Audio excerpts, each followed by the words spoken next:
Hi guys. So finally मी रोजीला घेऊन आली आहे. सो तिला तिच्या डेस्टिनेशनला जिथे फार्म हाऊस आहे तिथे आम्ही ठेवणार आहे. बट आता मी इथे थांबली आहे. गेस्ट रूम आहे त्यांचा.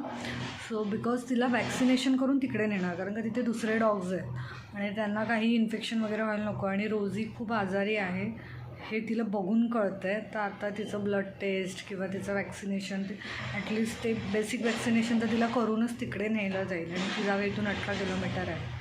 तो जस्ट आम्ही दुपारी आलो आणि छान जागा आहे. मी तिला मगाशी पण वॉकला नेलं, आता थोडं खाऊ घातलं आणि परत वॉकला करून मी तिला वरती आणलं.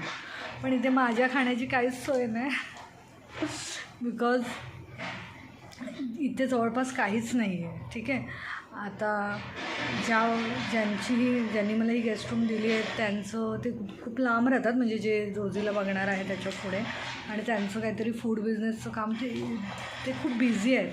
आता त्यांना माहिती आहे की मी नाही खाल्लं आहे. ते बोलले आहे की मी फूड तुला अरेंज करतो, मे बी कोणाकडे पाठवतील. बट तोपर्यंत मला तसं पण भूक नाही, बिकॉज मी खूप एक्साइट होती की रोजीला कधी मी आणते आहे आणि त्या विचित्र नेगेटिव्ह एन्व्हायरमेंटमधून तिला आणते आहे. लिटरली तिच्या डोळ्यातनं पाणी यायचं. आज तिच्या डोळ्यात पाणी पण नाही येत आहे. मला असं वाटलेलं का इन्फेक्शन झालं आहे डोळ्याला, मे बी ती रडत असेल. खूप भयानक होतं ते. बट ह्याच्या पुढे पण काही इझी नाही आहे, बिकॉज मला पण इथे वेळ काढून सगळं तिचं सेट करून तिला जायचं आणि ती मला जाऊ देतच नव्हती. मगाशी तिच्या नजरेआड मी थोडीशी जरी झाली ना ती ओरडायला लागत होती. सो खूप चॅलेंजिंग असणार आहे, बिकॉज मी तिला माझ्या घरी आत्ता तरी नाही ठेवू शकत मुंबईला.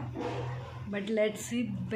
महत्त्वाचं आहे की ती निरोगी राहणं आणि ती सेफ राहणं आणि बोलतात ना नैसर्गिक वातावरणात राहणं खूप बेस्ट आहे ते मुंबईच्या बंद घरामध्ये राहण्यापेक्षा.